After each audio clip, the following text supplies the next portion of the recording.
Hey everybody, I'm Rich Ferrari. Welcome. Today, one of the things I like to talk about is how one might go about buying a firearm online. This could be new to a lot of us, or you could be relatively experienced. Either way, just think of it as a different point of view if more along the lines of an expert as far as buying online.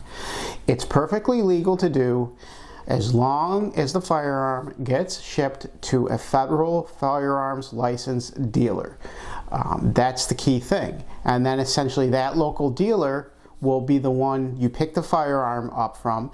They will perform any necessary background checks. They're the ones that will fill out the ATF form. It's called 4473 form, 4473. And that's essentially how it works. So usually when you buy a firearm online, you of course give your billing information, you select where you want it shipped, everything goes smoothly, you then pick it up from your local dealer, they do the background check, if applicable, you fill out the necessary forms, and that's it. And usually you can save a good chunk of change, because a lot of your mom and pop places, a lot of retailers, they typically will charge retail prices, and you can usually save, probably close to hundreds of dollars rather if you buy it online. So anyways, most of us know what type of firearm it is we want to buy because we've either searched for it online, videos, or we've used a friend's firearm, or we've rented one at the range. So most of us will use our favorite search mechanism to seek out that particular firearm. When you do that, you'll weed it out by price. That's how most of us do it. But I would like to throw out there maybe another way to narrow down the results is by the level of customer service you're going to get. So what do I mean by that? Well, let's put it this way. You can tell a lot by a particular company based on the way they treat you before the sale. Because think about it, their goal is to earn your business, okay? They want to make a profit. So hypothetically, their treatment of you should be the best before you buy anything, because by treating you as friendly and as nice and as wonderfully as possible before you buy anything, they're more likely to get your business. Now, certainly they have to do all those things after you buy the firearm, but I'm simply saying you could look at it this way. If they were just some greedy, hungry people, they could just say, okay, we got that person's money now, who cares when we get it to them, and so on and so forth. I mean, that's absolutely wrong, but I'm just saying that's the point. So how can you go about that? Well, what I would do first is pick up the phone and call them. Do they answer the phone? If they don't answer the phone, one of two things happens. You can either leave a voicemail or the voicemail's set up. I mean, if the voicemail's not set up, forget it. I just would move on. If they answer the phone, well then great. How knowledgeable are they? Keep in mind though, it's impossible for anybody to be an expert on every single firearm. It's not possible to know everything about every firearm. So they might have a general knowledge, but they might, for all you know, they might just not use that specific firearm or that model or something like that. So it's more of like, how knowledgeable are they about the firearms industry? How knowledgeable are they about the transfer process, about the forms, and so on and so forth? Do keep in mind though that there's no way for them to know specifically what the rules and regulations are within your state if that specific dealer is in a completely different state. It's hard enough sometimes just keeping up with the information and the regulations and compliance in the state you live in. So they answer the phone. Now, let's say they answer the phone. Who are you speaking with? Are you speaking to just a general employee, or speaking with a manager, or are you speaking with the owner? I'm an owner. So it's helpful to speak with the owner because the buck stops with them. They can make all authoritative decisions. They have the authority to do whatever they want. If you're speaking with somebody lower than that, well, they're going to usually have to go to somebody else to find out an answer. So it's always great when you can speak with the owner. So they answer the phone, they treat you great, so on and so forth. Excellent. Next step is, okay, what if they don't answer the phone? Well, if they don't answer the phone and you leave a voicemail, what's their time frame?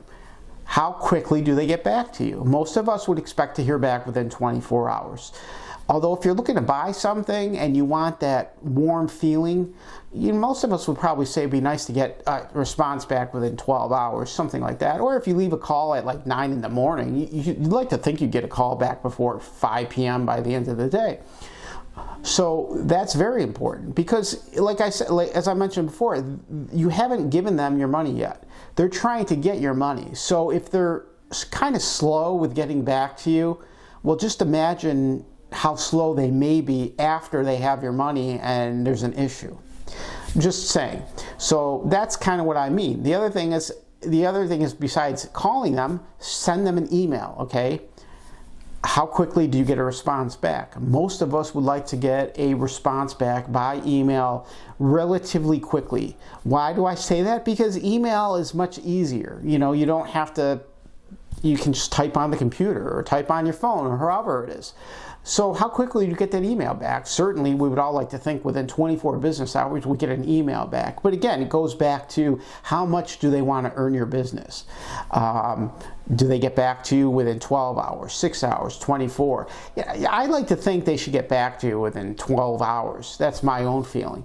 Now, once you get these results, you can start to weed people out, because what's guaranteed to happen is some people are going to respond quicker to than others.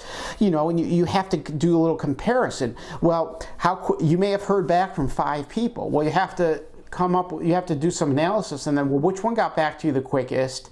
Who was it you were dealing with? Were they knowledgeable? Were they friendly? Were they helpful? Those type of things. And you can start weeding things out. And then what might happen at the end of the day, the person you picked, and I might want to make a note on this, while you're doing this, don't be thinking about price, okay? Because you don't want the price to impact on who you choose. You want to go simply by customer service from the beginning. So you selected, a few people after you narrowed it down for maybe a dozen or 10.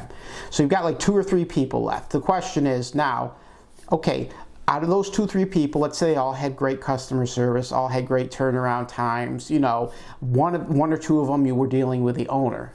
I would be more likely to go with the owner themselves and deal with them directly than maybe a manager, but that's your choice. So how quickly did they get back to you? Now we've narrowed it down to our 2 or 3 people. Now we can look at price, and out of the original dozen you started, it's probably not going to be one's the cheapest, one's the highest, and one's in the middle. They all might be very far from each other or close to each other. But now's the point where, let's say they're all in the top tier of price. Let's say one of the folks you already narrowed out and tossed to the side was selling it for $500, and these people with a good customer service are selling it for, I don't know, $575, and you're saying, oh, it's an extra $75, so on and so forth. Yeah, I get it. It's, you work hard for your money, but paying additional money for better customer service is worth it. Just like paying more money for a longer warranty is worth it. You get what you pay for. It's just the way it is. So that's something you definitely need to keep in mind. Now, let's say you settled on one of those places. Many people may not know this, some may, some not. But whenever you buy a firearm, even if it's from a retail store, the vast majority of the time, that sale is final. If you walk out of there with that firearm after inspecting it and looking at it and so on and so forth, that's it. It's a done deal. Why is it like that? Well, because all these manufacturers, they all generally have manufacturer warranties that are good for at least a year. So if there's a defect, or if it's not chambering correctly or cycling properly, or there's a glitch or something, that's not generally going to be something that the retailer or an online dealer is going to cover for you.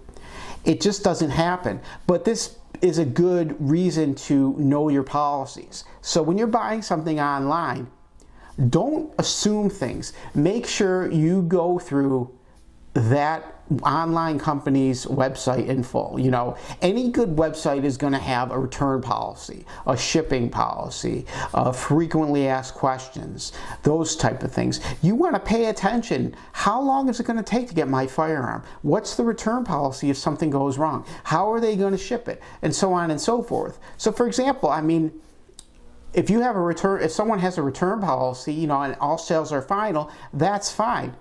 At least you knew before you bought the firearm. So do your best to read things. You know, we all want to be responsible firearms owners, and part of being a responsible firearm owner is knowing what you're getting into before you know, pull the trigger. No pun intended. So, well, not pun intended. Anyways, the point being is read everything on the website. Shipping policies. The online manufacturers, a lot of times, to offer you the best prices, they don't necessarily stock anything. It's all on demand. And you may say, why? Well, because, I mean, think about it. If let's say you're paying $1,000 for a gun, that online seller's cost is maybe, I don't know, $800, $850. They can't afford to, you know, stock, I don't know, 6 of those particular models and then stock another 6 of something else. They just can't, because a lot of these websites have over thousands of products on their website. There's just no way they could do it unless, you know, it's somebody really huge, like a really big retailer.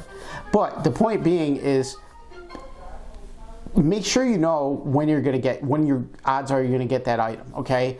I'd say plan on, most of the time, they're generally going to order it on demand. That just seems to make most sense. So they're going to order it on demand. Somebody places an order on their website or by telephone. They're going to order it from a distributor or from the manufacturer. They're going to take it in stock, and then they're going to ship it out to you. Sometimes they may be able to drop ship it for you. Drop shipping is where the manufacturer or the distributor ships it directly to your local dealer. I found from my experience that most of the time, the manufacturers and distributors don't allow that. Why? I don't know, because a lot of times the manufacturers hamstring them. I know the big guys like SIG, Smith & Wesson, Beretta, Walther, absolutely not. No drop shipping whatsoever. I don't know why, but they don't. Other manufacturers like Canik, you know, they will let distributors drop ship things. But read the policies. Know what you're getting into. So you write your shipping policy, right? How long is it going to take them to get it? And then how long is it going to take for you to get it? You know, most of us, we're not in a rush. We can wait 5 to 6 business days or so.